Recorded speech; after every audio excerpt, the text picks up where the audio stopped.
This podcast is brought to you by the Washington State Department of Health. When we think about the COVID-19 vaccine hesitancy in the Black community, let's remember, it didn't happen by chance. It's justified in history. But the will to change the narrative is strong today, and our people are lending their voices to the conversation. We're sharing our stories and the reasons that made us choose the vaccine so we can lead the way for others to make a well-informed choice too. To hear our stories, visit hereforuswa.org. Geico asks, how would you love a chance to save some money on insurance?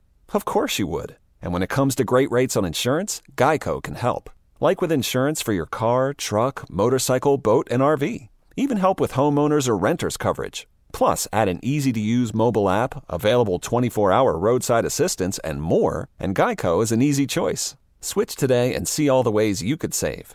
It's easy. Simply go to geico.com or contact your local agent today.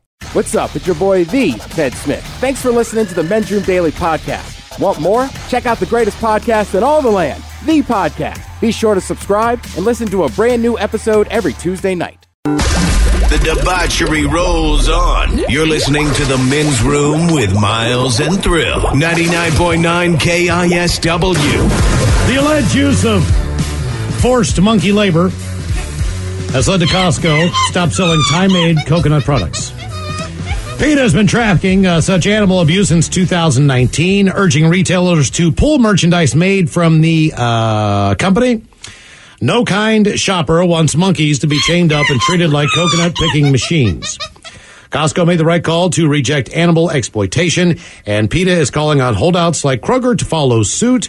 Investigators found that chained up monkeys can pick around 400 coconuts a day and are then stuffed in cages until their next shift. I would have never guessed this. The Tourism Authority of Thailand, they have a monkey center where tourists can watch the primates learn how to collect coconuts. For about $10, kids could watch the show for about $5. But the Monkey Center is established and has turned into a new tourist attraction, which becomes popular among local people and foreigners. The monkeys will be trained to collect coconuts at the facility. Then they are put to work. Damn. I had no idea. I saw that headline this morning. I'm like, there's something I'm not understanding about this. And I read it, and I'm like, no, that's why they stopped making coconut water. That's why the monkey said no more. Yeah, people are just against monkey labor. Trying to figure out what the actual product is that we know, like you said. I Googled it, and I recognized the can because the name of the parent company is very long. It is coconut milk. Right. It is coconut milk. Yeah, that's exactly what it is. Look at that. Who or what could you not believe you had to deal with at work? 206-421-ROCK. Those monkeys are helping in a lot of recipes. Yes, they are. And it's been all the rage the last few years. Yeah, now I feel bad about all that coconut rice I was eating. Yeah, what do you think about monkeys next time you eat that? Hello, Pepper. Welcome to the Men's Room. Hi, guys. Hola. Hola, ¿cómo está? So, I used to be a manager at a particular adult store in town. All right. Very large one. And I'm going to say this as tactfully as I can. We would have product on sample tables, and there were actual people who would sample them and put them back on the table. You talking about like sample that they have to insert it somewhere or insert something of their own. Why would you think to yourself, let me put out sample products knowing that people are going to grab these things? Hold on. I got an answer for you. Okay. All right. So the toys they have different speeds and they do different things. Sure. And I would demonstrate by putting it on the tip of your nose to give you a familiar simulation. And there are signs everywhere that says, do not touch. Right. Like it's only for us to use to explain to them what the product was. But yes, there have been more than a handful of times that I've had to ask people to stop that. Or Where do they go to the bathroom or do they just right there? No, right there. They would squat. I've watched them squat right next to the table and insert them. Wow. And they thought like that was okay. I don't think they cared. There was also an elevator in my store, and we would find them in there too. Interesting. And I assume these products are then destroyed? Oh my goodness, yes. Okay. And I also had to sell porn when the power would go out by flashlight. Oh, That's wow. fun. All right. Oh, yeah. What would you say was the product that was sampled the most frequently?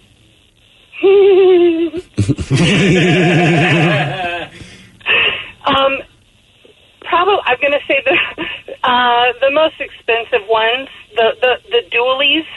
The dualies. Do you understand what I'm talking about? Let's get the other one Yeah. Ted just explained it. Okay. Yeah. I mean, hell, I might sample that one. I'll be honest with you. Yeah. All right, fair enough. Those look badass. Is it, as far as your knowledge of sex toys go, is it you get what you pay for? So if I spend extra money on a dually, say, is that better than, I don't know, some garden variety? Actually, not true. There are some toys that are like under $20 that are incredibly effective. Especially, I used to teach a lot. I did a lot of sex education and teach people how to find things that they didn't know they had.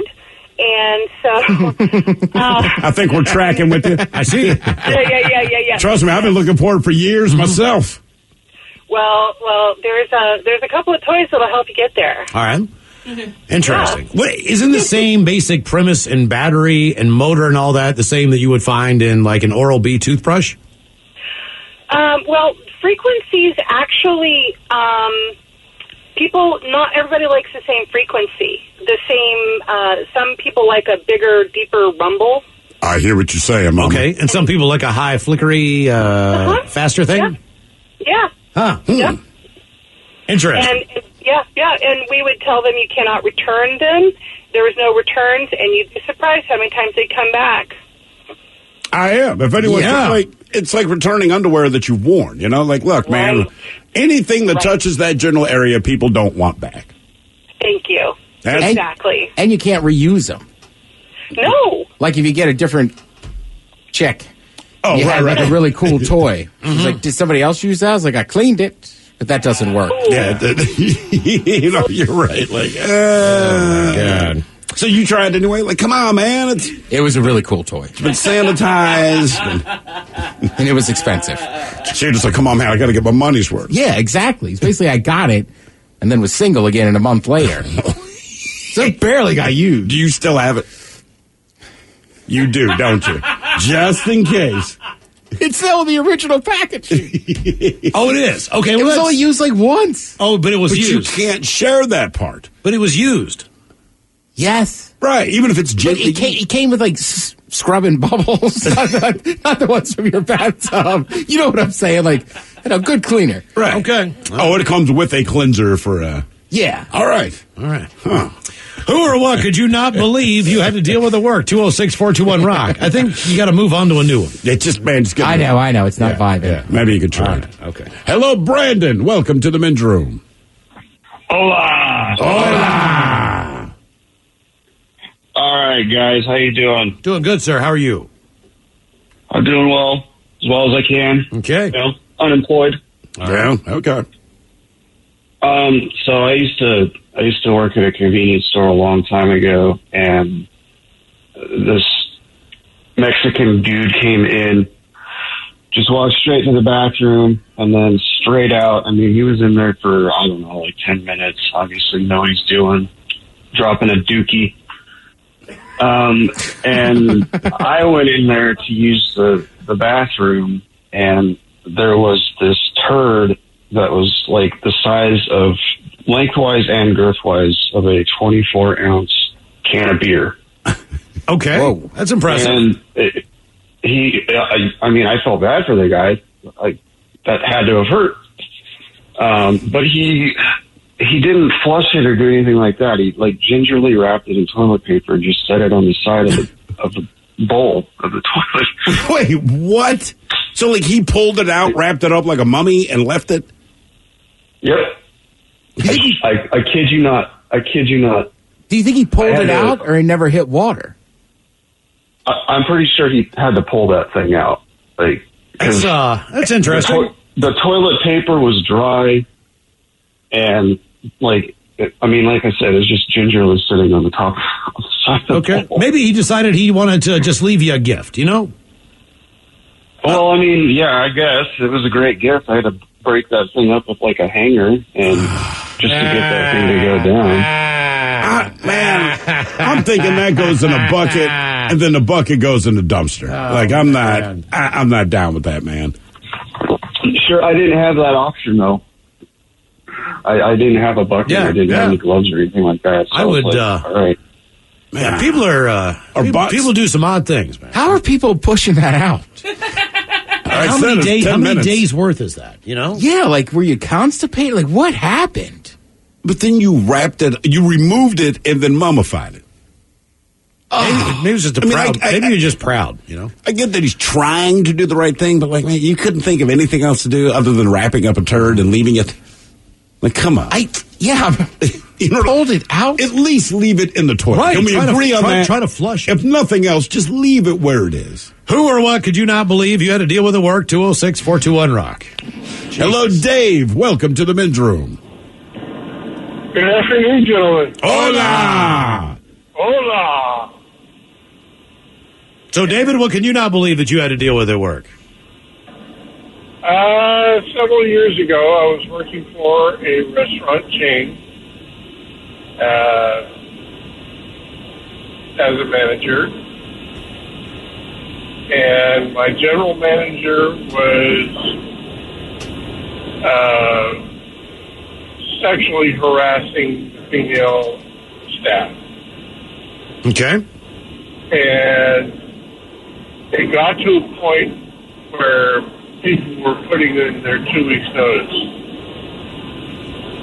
And I went home to my wife and I said, hey, you know, every year we have to do the HR seminar and everything else. And I said, at this point, if I don't say something, you know, I am complicit. Yep. We understand the same thing here at work. So the next week, I went into my regional manager and told him what was going down and just said, hey, you know, this has got to stop. And at that point, I got transferred to a different restaurant, and then they started writing me up once a week for stupid crap to set up my, you know, termination. Did you get terminated from the job? No, I actually walked out. Okay, well, I guess that's the other way. Yeah, all right, okay. Yeah, I couldn't put up with it anymore. What do you do for a living now? I was a restaurant manager, and I'm waiting to be brought back. Okay, all right. Okay. We talked to him earlier this week, I believe. Yeah. Mm-hmm. Yes. Who or what could you not believe you had to deal with at work? 206-421-ROCK. Yeah. Hello, Don. Welcome to the men's room. Hola. Quick story. Glad I could finally get through to you guys. I've tried to before. 2015, I was down in Louisiana working, trying to save a facility, trying to keep it open. All right. And we spent $20,000 getting a couple of bathrooms that the employees used, repaired, redone, however you want to put it. I come in the day after we reopened the second one, and somebody had wiped human feces all over every stall, the walls, everything. And I'm just going, oh, really? Do I have animals working for me? And I was the superintendent of the facility. So what I did is I locked up both male bathrooms and I brought out 10 porta potties. Said, okay, guys, if you want to do that to the stuff, you can do your business in 90-degree heat. So it was gross, man. It was sick. You think it was one of the employees there or what? It was a retaliation for something? I don't know if it was or not. I never found out. But I know about a week after I locked everything down, we had to have a hazmat company come in and clean everything up. Damn. And these guys came in with steam cleaners and white suits and everything else. And I felt sorry for them. Well, about a week after this is done, we hold a company meeting, and this is brought up. And one of the old fellas that worked there stood up and says, "You fools, we're not animals. If you're going to do that, then you can use the outside porta potties." But I don't know why they did it. But really even animals don't smear. Like when my dog poops, where she pooped is where the poop is. I've never gone out later and she's written like Molly on the side of the house. Yeah. Well, that's exactly it, too, and I couldn't figure out. One of the things that I thought about is we hired a lot of people that were right out of prison. All right. Needed work. We worked with the sheriff's department, the local halfway houses and stuff like that. And all I could think is that maybe we had to let somebody go and one of his buddies was there or something, or he knew he was losing his job, so he went in and did this. My first thought would be retaliation. I mean, I would look to see who have we gotten rid of in the last week. Have we written anybody up? I mean, what have we cut back anyone's hours? What the hell's going on here? Oh yeah, I was so disgusted with it. Like I said, I put locks on both male bathrooms.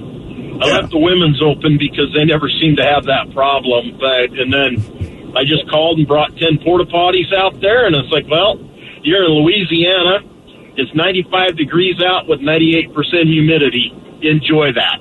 Yeah. That's fair, man. Yeah. And the food in Louisiana is different from the food in the rest of the country, too. So. That is an often overlooked point. Yeah, right? I mean, it's a different level of what you think it should be. And it affects everything in you. Right. I mean, I can't think of any other place where I would not want to clean up that more than that one particular location. Maybe Mississippi, that's about it. Because it's kind of the same cuisine, but that cuisine has a definitive effect. Oh, it does. Everything. It does. I mean, when you eat that much butter and spice, weird things happen. You come back from New Orleans, you need to take a break. You need to eat a salad. Like, that's how you feel. Like, I just want to get home and eat a salad. And I don't even like vegetables. Dude, when we went to that game at LSU and spent a day in New Orleans, that was the same thing. We were at the airport, we need to just eat a salad. Right. It seemed like everything was either fried or boudin or gumbo. Ooh, I love that boudin. So what I do, I got 2 chili dogs just to gross these guys out at an airport stand. Because, it's an older airport. They don't have, a lot of restaurants. They don't. It's hard to find a salad or a turkey sandwich, as we found out. Like a salad. You can't find anything in there. Who or what could you not believe you had to deal with at work? 206-421-ROCK. Hello, Craig. Welcome to the men's room. Hola. Hola. All right, guys. So I was working at Postmates. I'm sure you're familiar. You get the app on your phone and get stuff delivered. Usually, pick up stuff at the time that normally you couldn't get delivered. Dick's Burgers, go to Paseo, stuff like that. And so this one night, it's 8:30 on a Tuesday. I'm waiting on my couch for orders and nothing's coming through. So I'm like, cool, I'm getting paid, whatever. And then this woman gets an order to go to Ross. Keep in mind, it's 8:30 on a Tuesday or whatever. And she wants me to pick up Britney Spears perfume, leggings, fishnet leggings, a medium bra, whatever that means. Yeah, so what is a medium bra? So I call her, once I get to the store, I'm like, hey, I need you to be more specific, 32A, what do you got? What are you working with here? What do you want? That doesn't make sense, And so I pick up all her weird stuff, and she puts this address on Aurora Avenue. Oh, okay. There's a lot of homes on Aurora. Yeah. So it turns out to be a car dealer. I mean, there are apartment buildings here and there, but not around that part. It's McDonald's and it was a car dealership. So I call her back and I'm like, hey, you put a weird address on here. This is not a residence. And she's like, oh, I'm over here. And she gives me another address of an apartment building, a block west. So I go there and I call her from the lobby because she doesn't tell me what apartment number. And then she's like, oh, I'll be right down. I'm thinking, oh, she's coming down the elevator. I'll see her in a second. And then she rolls up with probably her pimp in a Ford Explorer. And so I hand her the bag of all this weird stuff that she wants. And, she tips me and I'm like, cool. That was really weird.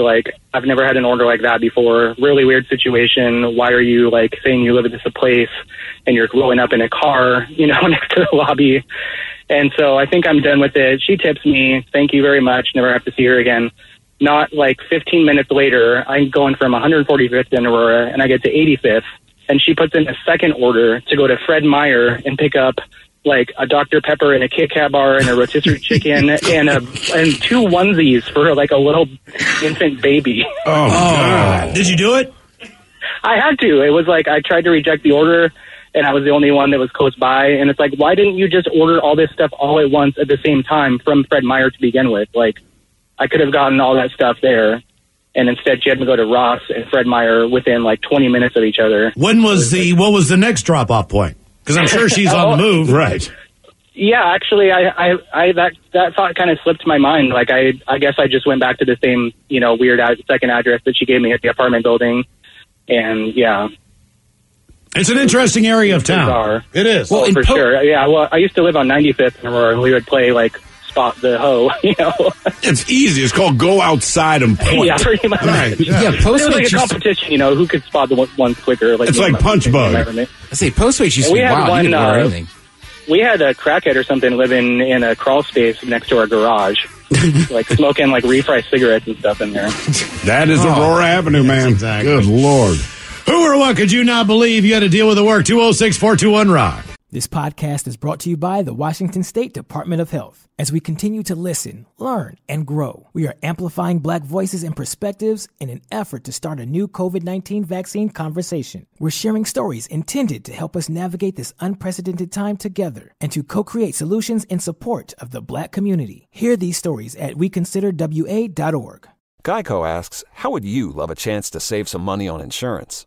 Of course you would. And when it comes to great rates on insurance, Geico can help. Like with insurance for your car, truck, motorcycle, boat, and RV. Even help with homeowners or renters coverage. Plus, add an easy-to-use mobile app, available 24-hour roadside assistance, and more, and Geico is an easy choice. Switch today and see all the ways you could save. It's easy. Simply go to geico.com or contact your local agent today. All right, let's clear this garage. Start a pile here for donations, one over here for recycling, and one more over here for trash. Hang on, what are you doing? Recycling? We may need that paint one day, and that can't be recycled. First, this can looks older than me. And second, paintcare.org says you can. Paintcare.org. Let me see. Oh, and there's a drop-off site close by. And it's free? Nice. Dad, no. You're in the men's room. 99.9 KISW and KISW HD1 Seattle. On a list of the worst things bosses made their employees do, we get this one. It says slumber parties can be fun when you're a kid, but it's not something you're likely to do as an adult, especially not with colleagues.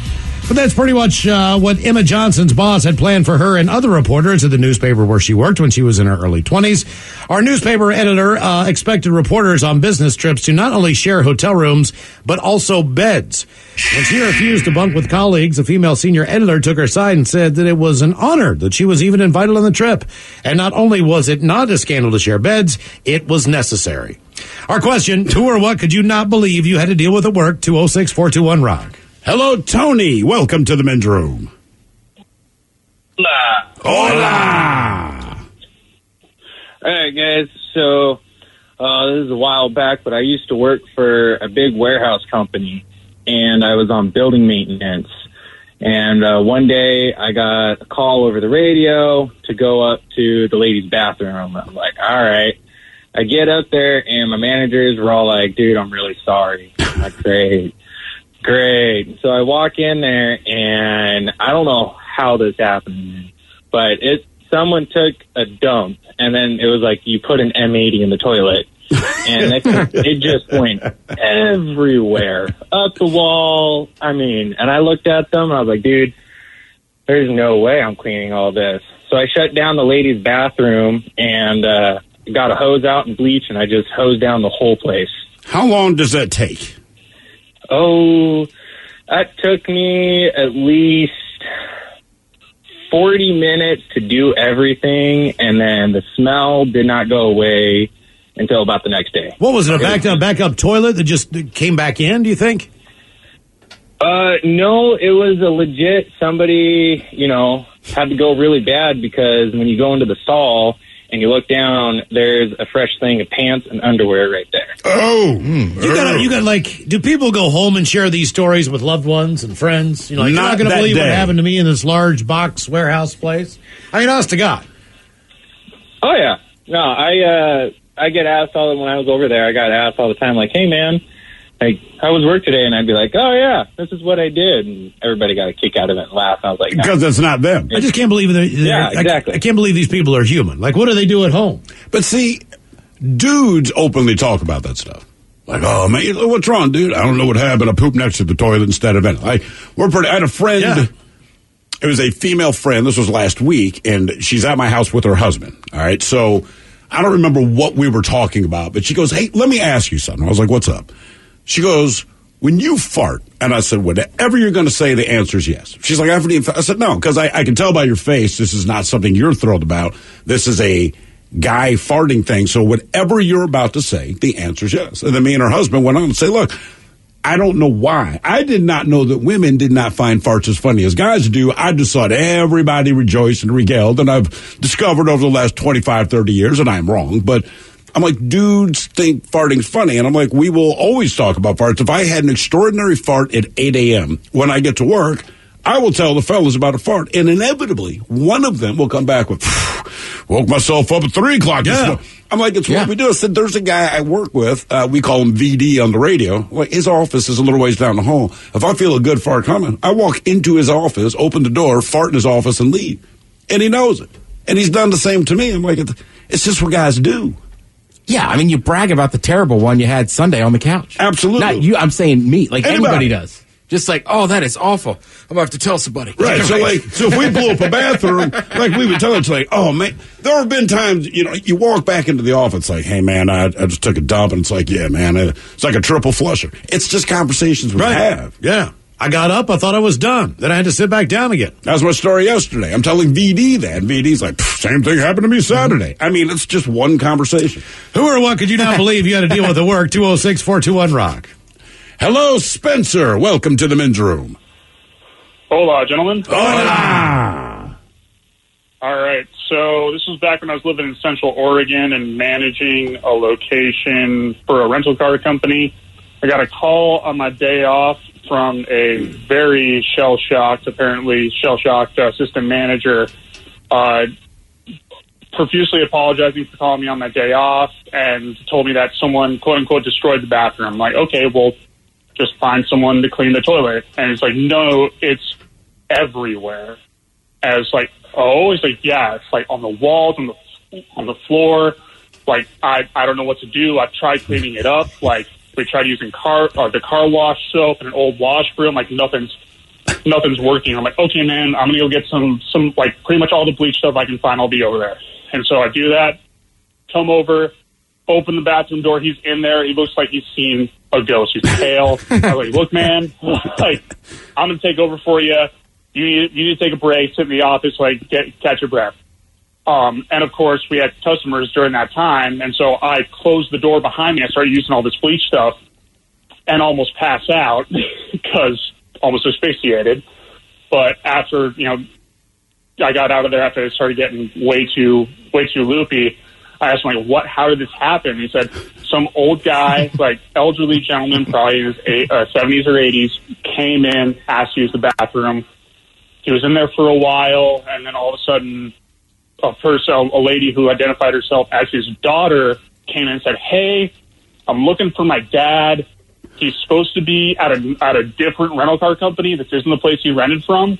He might have gotten lost in company. He's like, well, the only guy here is the guy in the bathroom, so it might be him. And so she knocks on the door and, says, hey, is everything okay? Let me in if you need help. And so he lets her in. They're in there evidently for like 10, 15 minutes. And then my assistant manager tells me they came out after that. She's holding the garbage bag asking if we had a dumpster. And the old guy goes, yeah, it didn't go well. Wow, man. Yeah, this is, I am not looking forward to old age. How is it so, what happens? Because again, in theory, what right? happened? I'm sitting on a toilet, and based on the orientation of my orifice, everything's directly below me, and yet somehow, not only does it somehow go behind you, but it is like it's on the wall. It has what happened? The toilet. I don't know. And like, if you're a doctor, can you please tell us what happened? Because all the things that happen with that, you might get dementia, you might get arthritis.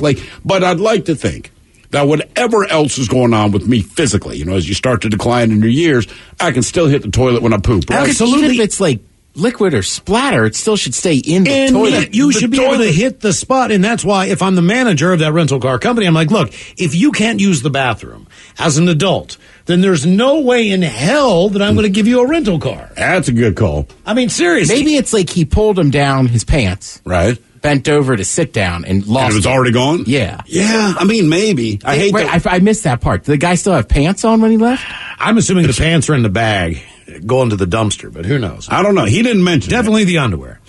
Who or what could you not believe you had to deal with at work? 206-421-ROCK. Boy, this has turned into a crappy day. Well, hey, look, again, if you don't work in sanitation, if you have to deal with poop at work, it doesn't matter the job, you're not okay with that. That is a memorable day. Yeah, I thought we'd have a couple more, like, my coworker's wife came in, crazy. Yeah, and then she pooped all over the place, because that's how it ended up going. Every story's ended with, then they crap. A man came in, held us up at gunpoint, and he pooped on the floor. Hello, Travis. Welcome to the men's room. Hola. Hola. So here's the baseline. I'm sitting there working at a recycling place, and of course, when somebody comes in to drop off recycling, we get a call on the radio saying, "Hey, so and so's on their way down." Da da da da da. And we're like, "Okay, that way we can watch out for them in the machinery." Next thing we know, this white panel van backs up to the pile. Two guys in suits get out. They open up the back of the van. And the next thing we know, there's a coffin sitting out on the side of our pile. Oh, Jesus. Was there anyone in the coffin? Well, curiosity kills the cat. So, they left, and me and the other coworkers kind of looking at ourselves like, did this just really happen? And so I'm running a shear, which cuts up the iron. So we're like, yeah, we gotta. We just can't let this go. So we go over there and we pop it. And oh my God, that thing stunk so bad. The smell of death and everything else in it. And we open it up, you could still see on the pillow of the coffin, you could still see the hair and embalming fluid and stuff like that. It was just horrible. So wait, was the coffin empty except for the stink of the body that had been in it? Yeah. So funny story. This happened in Montana, and the story is, I guess this person had passed away and was buried.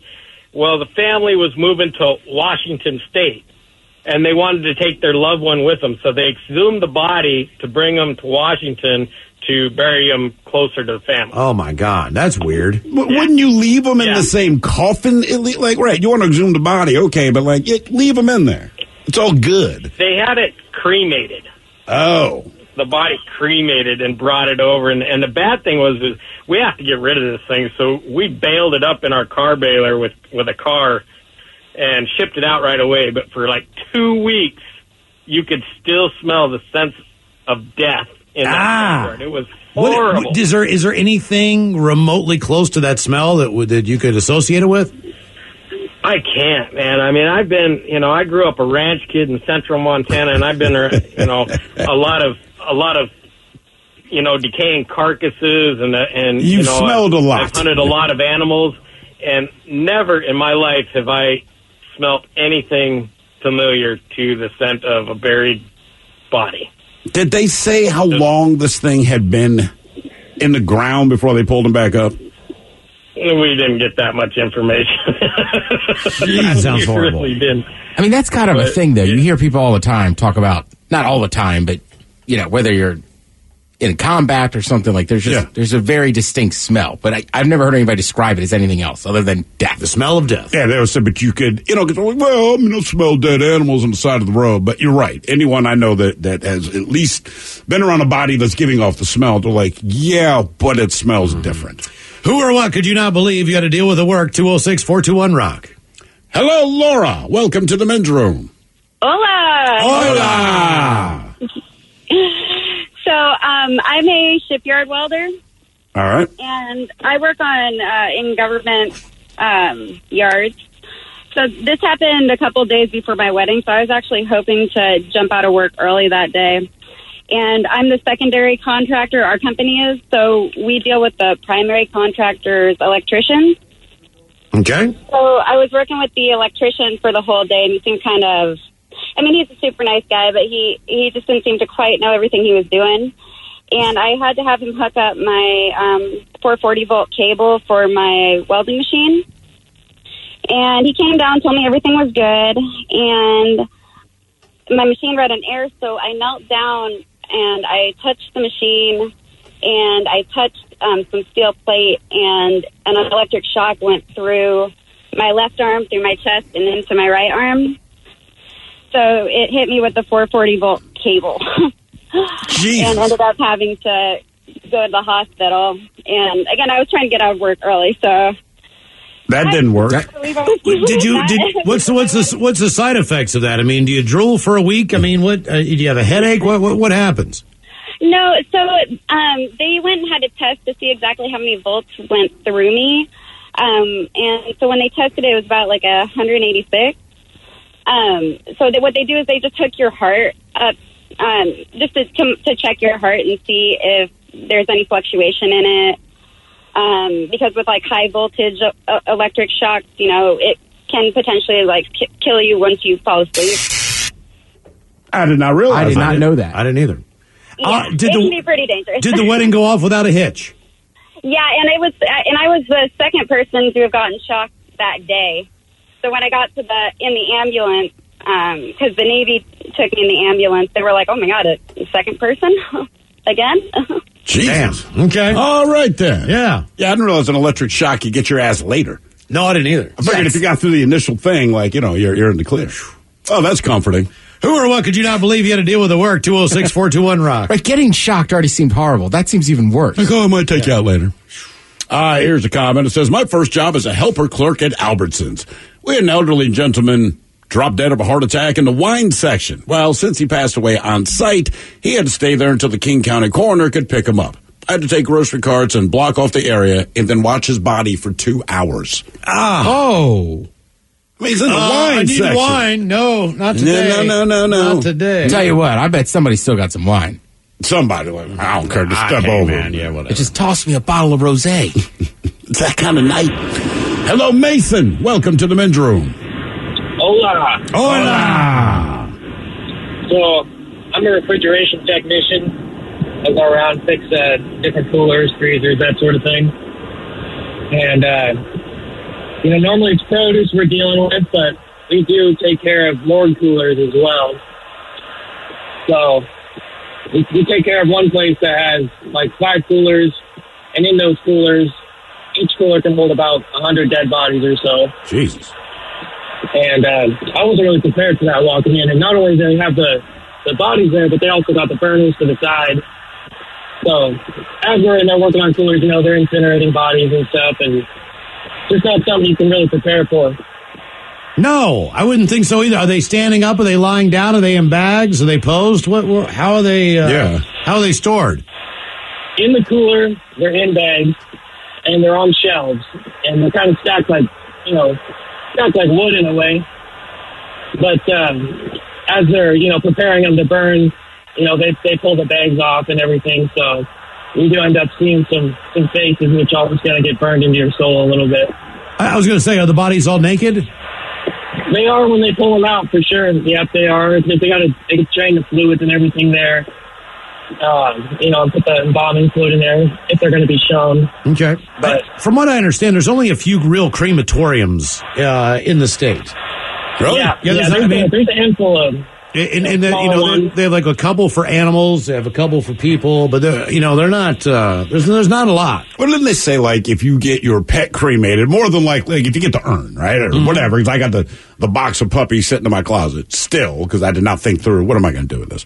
But it's more likely it's maybe 10% your pet, 90% everyone else's pet. There was a crematorium across the street from me, across the canal from me in Fremont that was there for a number of years.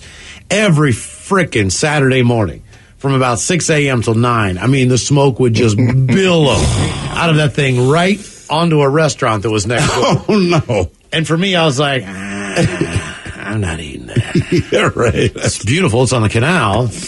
Looks so nice. But I mean, like, right next door. Man. I know, man. I mean, it billow from that place. It was a really nice restaurant, too. I always wanted to go, and I'm like, I can't do it. Could you smell it? you could smell when they lit up the incinerator. But it smelled like smoke, right? Yeah. It was Okay. just, Not bacon. But it was built, the smoke was, and there'd be a, smelled like sunshine. There'd be like a poof, you know what I mean? And then a couple minutes would go by. And then another big poof and flume. And this continued for hours and hours and hours and hours. It's unbelievable. Who or what could you not believe you had to deal with the work? You are listening to The Men's Room. This podcast is brought to you by the Washington State Department of Health. When we think about the COVID-19 vaccine hesitancy in the Black community, let's remember, it didn't happen by chance. It's justified in history. But the will to change the narrative is strong today, and our people are lending their voices to the conversation. We're sharing our stories and the reasons that made us choose the vaccine so we can lead the way for others to make a well-informed choice too. To hear our stories, visit hereforuswa.org. Geico asks, how would you love a chance to save some money on insurance? Of course you would. And when it comes to great rates on insurance, Geico can help. Like with insurance for your car, truck, motorcycle, boat, and RV. Even help with homeowners or renters coverage. Plus, add an easy-to-use mobile app, available 24-hour roadside assistance, and more, and Geico is an easy choice. Switch today and see all the ways you could save. It's easy. Simply go to geico.com or contact your local agent today.